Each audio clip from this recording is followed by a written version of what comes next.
Welcome to episode 16. I'm your host, Lando, and I'm with Master Builder, the original Master Builder, Daniel Siskind. And we have the USS Missouri. So why don't you tell us about it, Dan? All right, well, we're here at the famous battleship USS Missouri. Yep. This is a rendition that is built out of Lego.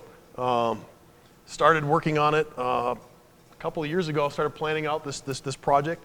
Actually, this spring is when the first bricks were laid out. So March through July, there was a lot of heavy involvement in building this battleship.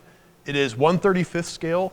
The Missouri is one of 4 Iowa-class battleships that was commissioned during World War II. Nice. All right, we'll get the question out of the way. How many pieces is it, Dan? Oh, I get asked that a lot. Well, when it was 2 bricks off the tabletop, I counted 70,000 pieces. It's a grid inside, so I was able to extrapolate by how wide and how long it was, 70,000 pieces. So at this point, we can only guess, and I would have to say at least 500,000 pieces. 500,000 pieces, wow. All right, so the USS Missouri, famous ship. Want to go into detail about what it did in the battlefield? Well, in the battlefield, I mean, the USS Missouri joined the Pacific Fleet pretty late in the war. It was laid down right before World War II. The Iowa-class battleships were the first battleships of the U.S. Navy that were completely disregarded any previous treaties. There's no restrictions. The gauntlet was laid down by the Japanese. I should say the gauntlet was removed, thrown down, and the U.S., the comeback was, we know you're preparing for war, we're going to do the same. So they built these ships without weight restrictions.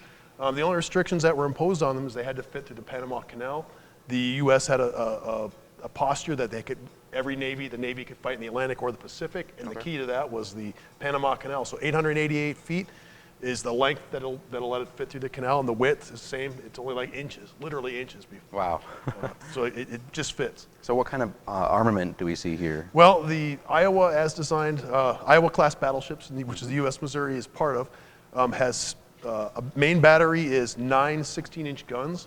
Yeah. They're capable of firing a shell. I think it's a 9,000-pound shell. Correct me if I'm wrong out there in TV land. But they can fire a shell as designed about 28, 29 miles, pretty much over the horizon. And its secondary battery consisted of 20 5-inch 38 caliber dual purpose guns, which are these small turrets. They were either anti-ship, anti-surface, or anti-aircraft. So you said over the horizon, would they have to have another ship working with them to? Well, generally speaking, they had radar, and the radar's always mounted on the highest part of the ship. Okay. The radar can basically see the horizon. Right. So they can fire the shells, they could direct the fire by radar, actually. Wow. They would have spotter planes, yeah, let's go check those out. Like all World War II and even post World War I ships, either cruisers or battleships would all have what they would call spotter planes. So these are scout planes. They would go over the horizon, look for the enemy, where they're the eyes of the fleet, basically. Yeah. So you have a whole bunch of these ships together, cruisers and battleships, and they would launch their planes and then make search patterns. So each these ship would be launched right off of these tracks here. Yep, they're rails, they're catapults. Aim it outwards? Sure, they actually, on aircraft carriers, use steam catapults, directly powered by the steam of the ship. Battleships do not have steam catapults. These are fired by a charge. It's a powder charge, actually, from one of the 5-inch guns. So same guns on the ship? Not the big guns, the little guns. But you're pretty much going from 0 to airborne in the length of that catapult. It's a very violent takeoff. Very fast. I'm sure it was the G-force was tremendous. Right. So. And then they would land near the ship, and this crane would reach out and pick them back up? They would fly up behind the ship, land. The ship would do like a turn, and the turn would cause the water behind the ship to be completely smooth, and the plane would land in the smooth arc of the ship. Cool. And then they would taxi right up to the back of the ship. They would use the crane to pluck it out of the water, stick it right back in the catapult. Sometimes you see these ships with several extra planes on the deck. They could carry more than just the 2 that were on the catapults. By the end of the war, these were operating with fleets of carriers. So they usually, they just carried their normal complement. All right. So right now we have this set up depicting a specific event. Sure. One of the most famous events that took place aboard the Missouri. This is one of the last battleships commissioned during the war. It was sent into Tokyo Bay to represent the United States, to be the location of the surrender ceremony. Originally, it wasn't going to be the Missouri. This was not the flagship of the fleet, but because President Harry Truman was from the state of Missouri, they picked the Missouri. His wife had actually christened the ship, so there's a real connection to Truman. So this ship was the site of the surrender. And actually what we have depicted here on the deck is the surrender ceremony taking place where the government of Japan, as representatives are coming out to sign the surrender document.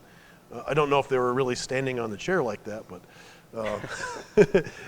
you know, it's a toy. We get a little carried away. But we had this set up for this particular event because the ship was built to commemorate the end of World War II, and this was actually the end of World War II 70 years ago on the ship.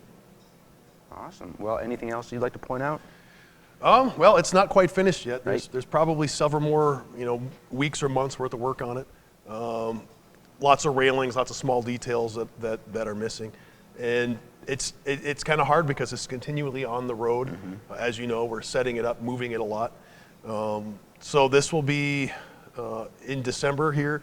It'll be at the Brickmania open houses, except for the second Saturday of December. Second Saturday, this will be in the First Division Museum at Cantini Park outside of Chicago. So if you see this next weekend, you can come and see it. If you live in the Chicago area, come and see this at the First Division Museum.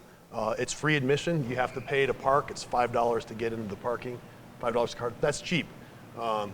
You know, usually you can't see. This is set up at events that cost you much more to get into. Right. So what other events will we be seeing the ship this year? Well, in 2016, this is going to be traveling all around the country. We already have a bunch of events lined up, a bunch of, of course, all the World War Brick events, World War Brick Anaheim, World War Brick Minneapolis, World War Brick Hartford, hopefully more if we can arrange it. Some of the Brick World and Brick Fair events already signed up for, and Brick Universe. Look on brickmaniatoys.com/events, and we'll have all the future events posted where you'll be able to see this. Yeah, I mean, it's going to be crazy. We're going to be traveling in that giant van behind us throughout all of next year with this ship. Awesome. Well, I think that covers it, right? Yeah, I mean, we could go on forever about talking about this ship, but come see it in person. You can come and ask me if you have any more questions. Ask them in the comments. Come and see us. We're going to be around. Lando will be coming with me to Chicago. It's going to be a great time. Cool. So now we also have some new releases, or restock actually. Yeah, we might as well take some time to talk about the new things coming out with Brickmania. Got a restock of an old favorite here. This is the Renault. Yep, the FT17 or the M113 Renault. Super fun kit. Uses Brickmania track links, so got a restock of that. Yeah, we've made hundreds of these. We keep thinking, oh, it's going to be the last time, but we're able to find some more gears. They're getting more difficult for us to put out, so we have a batch coming out this week. That may be the last we're going to have for a while, just because the production guys are complaining they can't find any more gears. We have, when they say we're out, they're the experts. Right.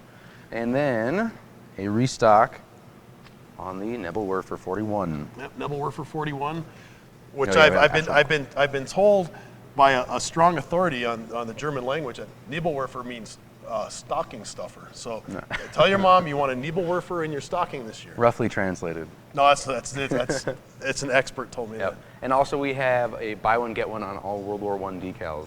So. Yeah, it's kind of like World War I paradise this week at Brickmania. So just tying in with the Renault. I'm sure there's all sorts of good stuff going on also. Yep. It's been crazy. This is the holidays. We're all kind of like working ourselves to death. Trying to keep up. We appreciate all the orders we've been getting this month. Just look at the website for other deals that we may happen to throw out, and lots of stuff being restocked, more new stuff coming out. Just check out the website. Yep. All right, that's episode 16. Thank you for watching. Yes, we'll see you next week. And now we're here to announce the winner of our M113 Contest. That's right. You've been waiting for weeks, months for this. We've had a lot of people respond, way more than we've ever had for a contest. So there's some really cool things. There were some that were maybe not so good. All of them were amazing, is what he means. No, yeah. They were awesome. I'm just kidding. I like them. They were so cool. I feel like my job is threatened. Everybody was looking at him going, Dan, how come you can't build them this cool? So I guess we went around the office and we all decided who Yeah, Like we went through a favorite? really long, complicated nomination process, and there's a lot of heated arguments, a couple of knocked out teeth and black eyes, but the winner prevailed. Notice I don't have any black eyes or missing teeth. Machine gun drum roll. Yes, and it is Brandon S. with the armored ice cream carrier. We thought it was pretty cool, pretty unique. So congratulations, Brandon. You've won a $100 gift certificate for Brickmania.com or the Mall of America, your choice, whatever's easier and more convenient for you. Thanks to everyone who sent their stuff, and we'll be doing more of this again soon. This has been really fantastic. Lots of people send their stuff in. We're super happy, super excited for Brandon, and we'll see you again next week. The rebel elves have taken over Santa's workshop and are producing counterfeit arms. Time for Saint Nick to take it back. I'm Santa. It's time to get tactical. Flashbangs down the chimney. How's that for a white Christmas? I've got a sled full of lead. Stuff this in your stocking. I guess I can cross those names off the naughty list.